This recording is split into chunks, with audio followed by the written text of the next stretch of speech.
It may just be that you have suddenly found yourself with some extra cash. I know that sounds ridiculous here in the United Kingdom in 2025, but for some people, they might have just cleared the mortgage or the kids have left home and suddenly they're finding themselves with a bit of spare income. It might be a lump sum of cash that you've got from an inheritance, or you've just sold a property because you're sick of the rental market.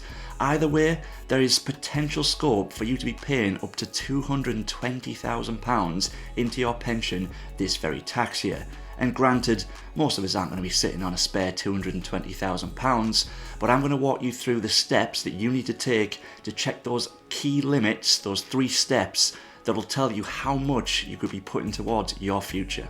Because in the vast majority of cases, the pension will still be the best home for your money. Think of it as a tax-advantaged account. And why might we choose this one, say, over an ISA? Well, it's the tax relief on the way in. The government is effectively saying, have your income tax back and put it towards your future. That gives you additional money that you can then invest. The growth that you get on that is tax efficient. There are tons of options. You can invest now broadly the same between ISA and pension. And on the way out, you'll get 25% of your money tax-free. Although the income on the 75% is going to be taxable, with the tax relief on the way in, for pretty much most people, that's still going to be to your advantage. And certainly for current additional or higher rate taxpayers that perhaps end up being nil or basic rate taxpayers in retirement, the pension is incredible. Hi, my name's Andrew. I'm a chartered financial planner, and if you're seeking financial advice in the UK, click the link in the description to find out more. And now let's get to those 3 key steps that you need to check in order to see exactly how much you can pay into pensions this tax year. Remember, this is for educational purposes and it's not intended as tax advice. I encourage everyone to seek personal advice before making financial decisions. For step 1, we're going to start with our own contributions, personal contributions to our pensions. And the key limit here is income tax relief. The upper limit for this being either £3,600 or your UK relevant earnings. So yes, even if you have no earnings at all, 0 income, you can still pay into pension. You would pay a maximum of £2,880 net before tax relief. The government will add £720, leaving you with £3,600 invested in your pension. If you're looking to contribute beyond that $3,600, you'll need to have UK relevant earnings that tax year. Now I've left a list here so you can see what that includes, but broadly we're talking income from employment or income from self-employment. Crucially, it excludes things like rental income, dividends, capital gains or interest, the type of things that you would get from saving or investing. So as an example, let's say that your income for the year was £50,000. This is the limit that you'll want to think about as a gross contribution. So net, you would pay a maximum of £40,000, having £10,000 added as tax relief, and you wouldn't want to go beyond this because you wouldn't be eligible for tax relief on your own contributions. But Andrew, I thought you could carry forward unused allowance from the previous 3 tax years. We will get there. That's step 3. We won't jump ahead right now. For personal contributions, think tax relief. Don't muddy the waters with anything else. You can't carry forward income from previous tax years into this one. You need to have the income in this year for tax relief. For step 2, we need to take into account employer contributions. Contributions made directly from a limited company into a pension. And I'm going to break this down into 2 camps. You're either simply employed by a company or you have ownership in a limited company. For those that are simply in an employed role, if you're eligible to be auto-enrolled into your workplace pension, you will have been, and you want to be in this because part of your remuneration package, what you get for going to work, includes the employer putting money towards your pension. It might be that this is done with you and your employer paying in, so if you looked at your statement, you'd see employee and employer contributions. Or in many schemes now, you'll have what's known as smart contributions, essentially salary sacrifice, where you give up some of your pre-tax income and your employer puts that directly to your pension.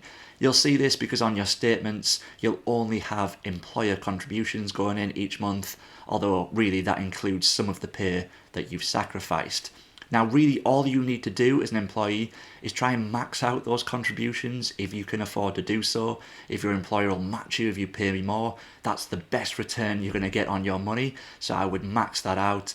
And then really just keep a note of the employer contributions that are going into your pension, as you'll need this when we come to step 3. Before we get to step 3, I want to touch on company ownership. If you are a business owner running your own business, you'll have a say over where the profits go. Now, you could choose to just sit on excess cash in the business. You could use it for future cash flow. You might reinvest it in staff, new equipment, technology. But you might choose to pay yourself. And if you take it as drawings on either salary or dividends, you'll pay income tax, as you know. But you might look at the other option of paying that to yourself as a pension contribution, and there's no tax to pay. So £1,000 from the business account ends up as £1,000 sitting in your pension. Better yet, if you've got profits, most pension contributions will be treated as an expense for the business, which can reduce your profits in that company year and potentially reduce your corporation tax bill. Unlike personal contributions, with employer contributions, you don't need to think about your earnings for the tax year, but you will still need to think about this third step. On to step 3, and now we're going to talk about the annual allowance. All contributions, personal and employer, when added together, need to fit within this annual allowance. It runs in line with the tax year from the 6th of April to the 5th of April, and in the current tax year, that limit is £60,000. But thankfully now we can use that carry forward for the previous 3 tax years. So unused annual allowance from the previous 3 tax years can be brought forward and used in the current tax year as long as you were a member or had a pension plan open during those tax years. You might want to look back at your records to see what you've paid in, but having a look at the figures here, I've demonstrated how you could potentially be paying up to £220,000 into a pension. Now, if it's your own money, you're still going to need the earnings for tax relief purposes, but let's say you're running a business and you've got loads of excess cash in there. With employer contributions, you can see that you could be playing within a huge annual allowance here. So to recap these steps, in step 1, if you're making a personal contribution from your own money, think about your relevant earnings and keep within this. In step 2, we do need to take into account employer contributions, and if you're a business owner, think about, does it make sense to be paying this company year? Do I have the cash to do it? Will we get corporation tax relief? Is it worth doing it? Maybe it's one to run past your accountant. Finally, in step 3, we're looking at the total contributions, personal and employer.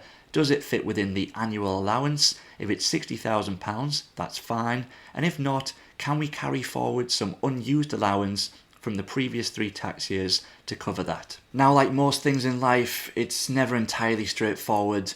So I'm going to entitle this The Complications. I'll just touch on 3.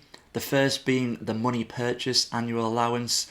If you've taken money out of a pension, the taxable income side, not the tax-free cash, but taxable income, either in a lump sum payment, often called UF+, or through Flexi Access drawdown, you'll then be subject to a £10,000 annual allowance rather than the 60, and there's no carry forward here.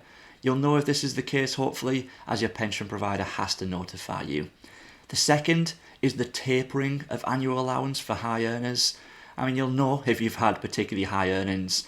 Look at the figures here, but this is a complex area. So if you do think you've had high earnings in previous tax years and you're worried about, have they reduced my annual allowance down because of this, get advice. It's worth checking before you make a large pension contribution and face tax charges.